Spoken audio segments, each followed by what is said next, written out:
ಕೇಂದ್ರದ ನಾರಿ ಶಕ್ತಿ ವರ್ಸಸ್ ರಾಜ್ಯದ ಗ್ಯಾರಂಟಿ ಪೈಪೋಟಿ ಈಗ ಶುರುವಾಗಿದೆ. ಕಾಂಗ್ರೆಸ್ ವಿರುದ್ಧ ಬಿಜೆಪಿ ನಾರಿ ಶಕ್ತಿ ಒಂದನ್ ಅಸ್ತ್ರವನ್ನ ಪ್ರಯೋಗ ಮಾಡ್ತಾ ಇದೆ. ಮಹಿಳಾ ಮೀಸಲಾತಿಗೋಸ್ಕರ ತರ್ತಾ ಇರುವಂಥ ಬಿಲ್ ಇದು. ನಾಳೆಯಿಂದ 3 ದಿನಗಳ ಕಾಲ ವಿಶೇಷ ಅಧಿವೇಶನ ಕೂಡ ನಡೆಯುತ್ತೆ ಸೆಂಟ್ರಲ್ನಲ್ಲಿ. ಕೇಂದ್ರದ ನಾರಿ ಶಕ್ತಿ ವರ್ಸಸ್ ರಾಜ್ಯದ ಗ್ಯಾರಂಟಿ. ಕಾಂಗ್ರೆಸ್ ವಿರುದ್ಧ ಬಿಜೆಪಿಗೆ ನಾರಿ ಶಕ್ತಿ ಒಂದನ್ ಅಸ್ತ್ರ ಸಿಕ್ಕಿದೆ. ದೇಶದ ಮಹಿಳಾ ಸಮುದಾಯವನ್ನು ಸೆಳೆಯೋಕೆ ಪ್ರಧಾನಿಯಿಂದ ಈ ಮಹತ್ವದ ಇದನ್ನ ಅಸ್ತ್ರ ಅನ್ನಕ್ಕಾಗಲ್ಲ, ಬ್ರಹ್ಮಾಸ್ತ್ರ ಅಂತಲೇ ಉಲ್ಲೇಖ ಮಾಡಬೇಕಾಗುತ್ತೆ. ಪಂಚ ಗ್ಯಾರಂಟಿಗಳಿಗಿಂತಲೂ ಸದ್ದು ಮಾಡಲಿದೆ ನಾರಿ ಶಕ್ತಿ ಒಂದನ್ ಕಾಯ್ದೆ ಜಾರಿಯಾದರೆ ಬಲಾಢ್ಯಗೊಳ್ಳುತ್ತೆ ನಾರಿ ಶಕ್ತಿ.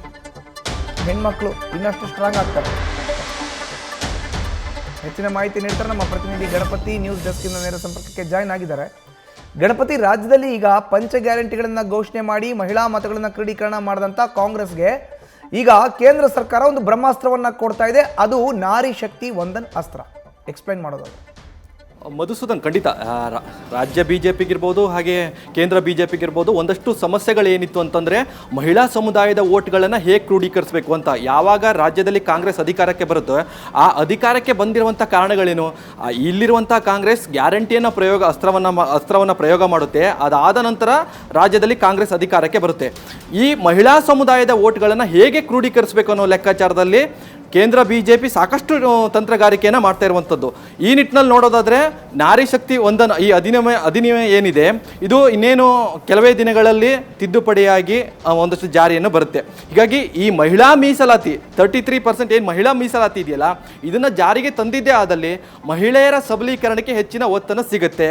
ಮಹಿಳೆಯರ ಶಿಕ್ಷಣ ಇರ್ಬೋದು, ಆರೋಗ್ಯ ಇರ್ಬೋದು, ಸಾಮಾಜಿಕವಾಗಿ ಆರ್ಥಿಕವಾಗಿ ಬಲಾಢ್ಯರಗೊಳ್ಬೋದು. ಈ ನಿಟ್ಟಿನಲ್ಲಿ ಮಹಿಳೆಯರ ಪರವಾದಂತಹ ಯೋಜನೆ ಇದಾಗಿದೆ, ಅಂದರೆ ಕಾಯ್ದೆ ಇದಾಗಿದೆ.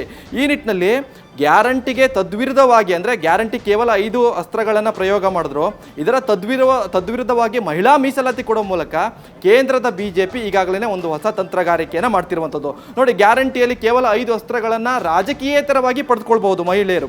ಆದರೆ ಇದೇ ತಿದ್ದುಪಡಿ, ಅಂದರೆ ಮಹಿಳಾ ಮೀಸಲಾತಿ ಬಂದಿದ್ದೇ ಆದಲ್ಲಿ ರಾಜಕೀಯದಲ್ಲೂ ಕೂಡ ಮಹಿಳೆಯರು ಬಂದು ಸರ್ಕಾರದ ಭಾಗವಾಗಿ ಯಾವೆಲ್ಲ ಯೋಜನೆಗಳಿದೆ, ಮಹಿಳಾ ಅಭಿವೃದ್ಧಿಪರ ಯೋಜನೆ ಇದೆ, ಅದನ್ನೆಲ್ಲವನ್ನೂ ಕೂಡ ಪಡೆದುಕೊಳ್ಬೋದು.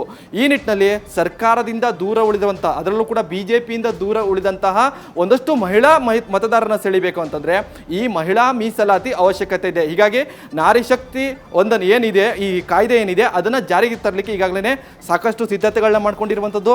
ನಾಳೆ ನಾಡಿದ್ದು ಅಂದರೆ 3 ದಿನಗಳ ಕಾಲ ಲೋಕಸಭೆಯಲ್ಲಿ ವಿಶೇಷ ಚರ್ಚೆ ಕೂಡ ನಡೆಯುತ್ತೆ. ಈ ನಿಟ್ಟಿನಲ್ಲಿ ಮಹಿಳೆಯರ ಪರವಾಗಿದ್ದೀವಿ ಅಂತ ಒಂದು ಸಂದೇಶವನ್ನು ಕೊಡಲಿಕ್ಕೆ ಈ ತಿದ್ದುಪಡಿಯನ್ನು ಮಾಡ್ತಿರುವಂಥದ್ದು. ಮಧುಸೂದನ್, ಧನ್ಯವಾದ ಗಣಪತಿ ನಿಮ್ಮ ಮಾಹಿತಿಗೆ. ನ್ಯೂಸ್ ಫಸ್ಟ್ ನಿರ್ಭೀತಿಯಿಂದ ನಿಮ್ಮ ಪರವಾಗಿ.